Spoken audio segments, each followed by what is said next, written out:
Hello everybody, I'm Tom and you're watching me play Path of Exile 2. So, Path of Exile has, well, GGG has released a set of changes that they are going to make, I believe, for early access kind of feedback that they've had after the first kind of weekend of changes and things they're going to do. So, I had a couple of suggestions. I was planning on making it into a video, but they dropped these notes just before I'd uploaded the video, so I guess I'm just going to scrap that video and we're going to read through these notes and see if the changes fit my suggestions. So first things first, I'll go over my actual suggestions. Most of it has to do with loot. So my main suggestions were, firstly, currency drops are far too rare, so they're just not adequate to be able to actually be upgrading a year as you go, so they need to be more frequent so I can do that. Secondarily, in conjunction with that, I feel like you need to be dropping more rare loot. You never get rare drops at all. Through the entire campaign of my monk, so I didn't play the whole campaign, I played up to about 3/4 of the way through Act 2 on my monk, and I had 13 rare items drop the entire time. I went back and counted. That just doesn't feel like enough, all the way up to midway through Act 2. And beyond that, because you're getting no currency, you can't really create any rare items yourself, so you're just kind of limited. That was the big problem I had, is that I really felt like I needed plus level the skill gems as a mod on my items because it does so much damage scaling, and I just didn't find any on my monk whatsoever. I actually went through and did a witch for my second time. I went back to the start and went through as a witch. My witch had a much better luck, and I think it was just because I had increased rarity on a couple of bits of gear, and I think just having that was enough to like push it up so it was more rewarding.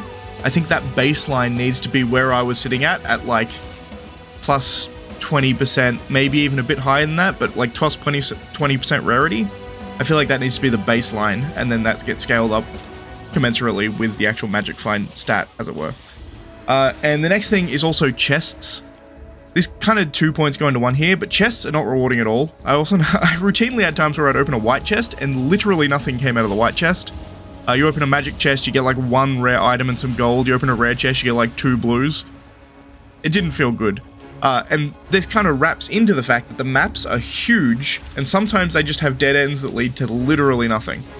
Occasionally, you'll have a dead end which you'll come to and it'll have like a rare monster and a chest. But as I said, that doesn't alleviate the problem of coming to a dead end because the chests are usually shit, so I don't care. It's just, I need something. If you're going to give me a dead end, it needs to be rewarding enough that I don't care that I've had to come the wrong way. And I feel like there's just routinely too often I go down a dead end and there's literally nothing there. And even when there is something, it's a chest, and the chest kind of feels like crap, you know? Next up, roll problems. I didn't really like the way the roll works a lot of the time. I feel like too often I'm getting blocked. So the easy way to fix this is just to give the roll phasing. I feel like you could probably make it so that small enemies don't affect you quite as much though. Because I feel like a lot of the time it makes sense with the bigger enemies that they block you in if you're stupid enough to let them kind of lumber toward you. But sometimes the small enemies, like, it doesn't make sense that I can't roll past some beetles, you know? Like, there's some beetles scurrying around my feet and they can just block me against a wall. They're beetles. I should be able to just, like, roll past them. But where, like, a big enemy, like a big lumbering golem or something, sure, that makes more sense.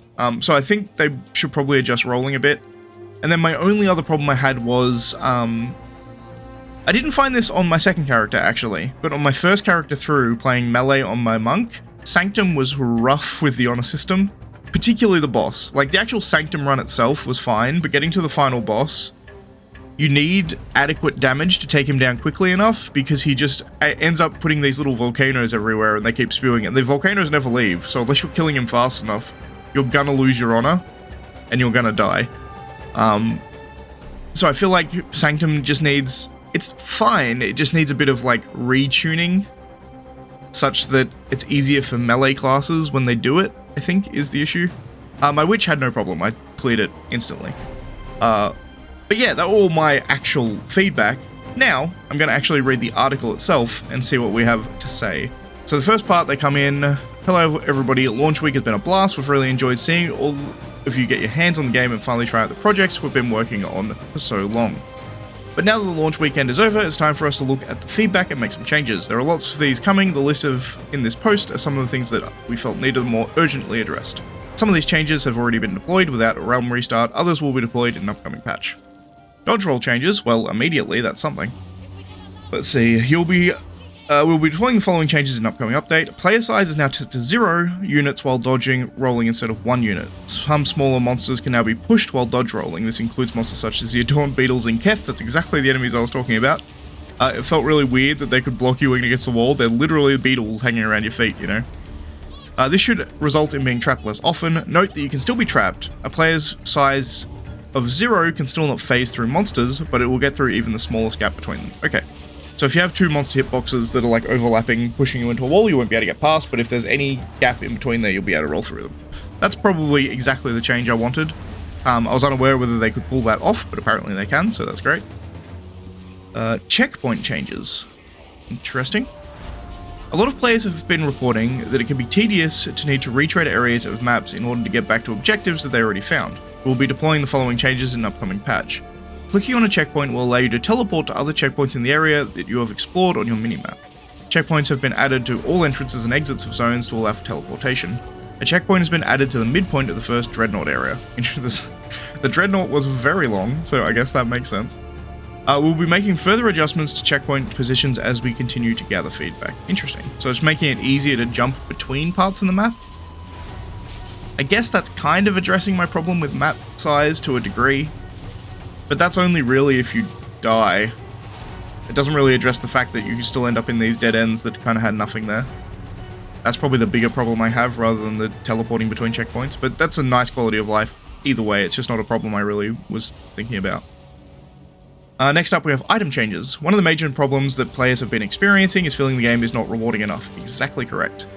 This is an area that we have to be very careful when adjusting because it's very hard to reduce drops if we increase them too much. Yeah, okay, fair enough.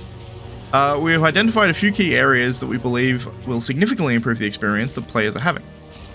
Firstly, we have rare monster changes. We felt that rare monsters are not rewarding enough. They didn't affect the campaign as much because there are more unique bosses, increasing the overall amount of drops, but it's especially noticeable when you're playing in the endgame where uniques are less common. Right. So they're saying during the campaign you don't notice the fact that rares are kind of lackluster because you're fighting unique bosses so often. So they don't have to be as rewarding because you're still getting loot from the uniques. So, okay, fair enough. In particular, the rewards you were getting for the increased difficulty of rares wasn't lining up. I haven't reached endgame yet, by the way, so this is all kind of... anytime they're talking about endgame here, it's kind of theoretical for me because I haven't reached there yet, but... we have deployed the following changes. Rarity bonus per rare mod has been doubled. Okay, that's good. 10% quantity bonus per rare mod. Okay. Increase the chance of rare monsters inherently having more modifiers as you progress through endgame. Right, okay.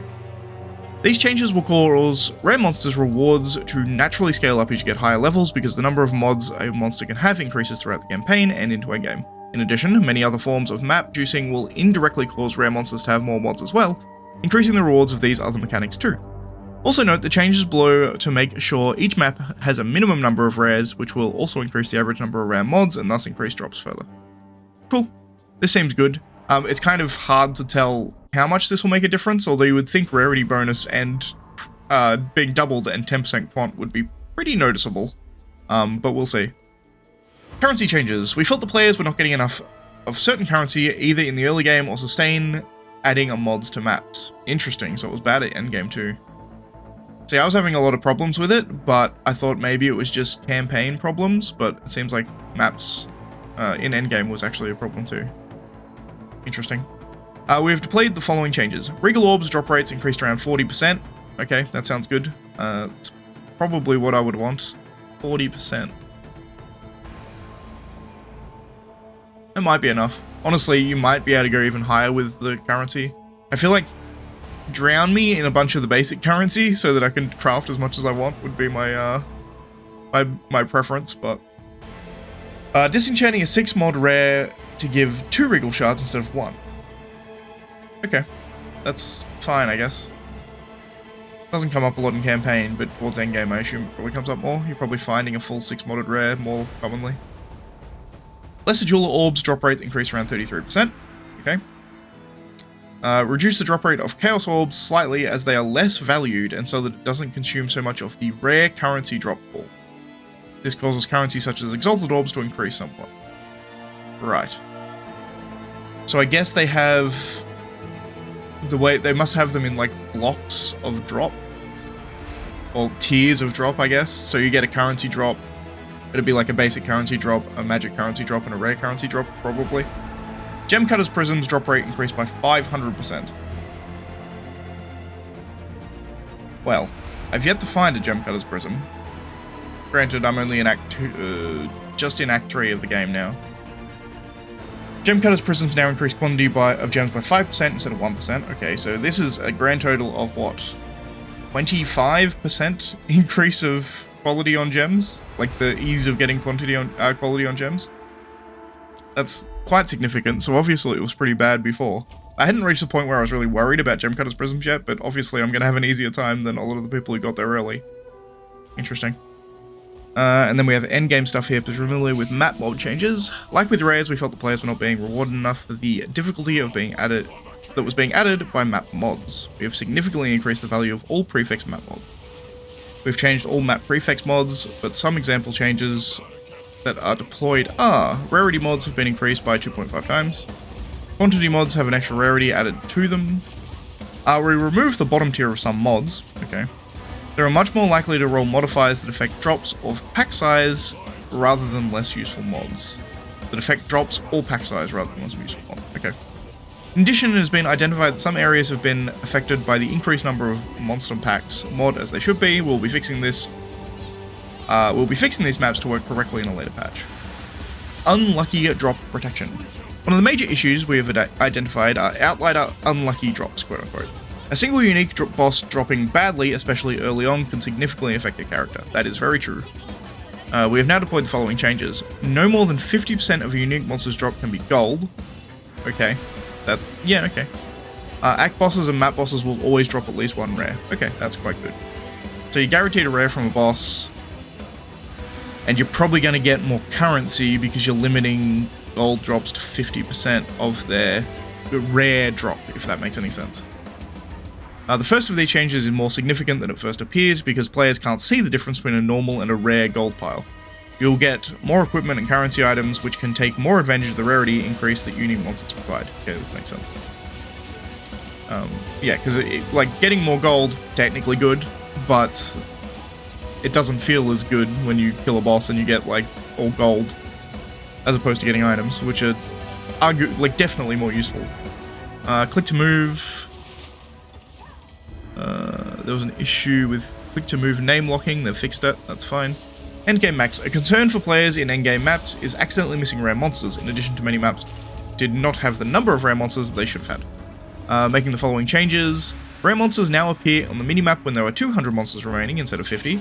Cool. Many maps have an additional rare monster added. Have had additional rare monsters added to them to make sure that they have a minimum number in every type of map. Over the coming weeks, we'll be continuing to work on the map layout and monster density issues in maps. Conclusion, we'll be posting patch notes for these changes when they're deployed. For a full list of what's been deployed, check out the patch notes here. There are still a lot more changes to come. These are just some of the changes that are fast for us to make. We'll be continuing to monitor feedback and adjusting things as we go. This all seems good. I think the only thing from my original list they didn't address, directly at least, were chest feeling like crap and map layout. I guess they didn't address Sanctum either, but I don't know. The main things I had were the maps being so big and having so many kind of dead ends that are completely pointless. They were probably my biggest irritations aside from loot, and they seem to be addressing all the loot stuff, so I'm pretty happy. Anyway, I guess that wraps it up. Good that they're fixing things, and we're like not even a week in. We're like what, like 4 days in, 3 days in, 4 days in. It was a 6th that opened, right? So 4 days in and they've already done all these changes. Gotta say I'm happy. Anyway, if you liked the video, please leave a like. If you're not subscribed, please consider subscribing. And as always, thanks for watching and I'll see you next time. Bye guys.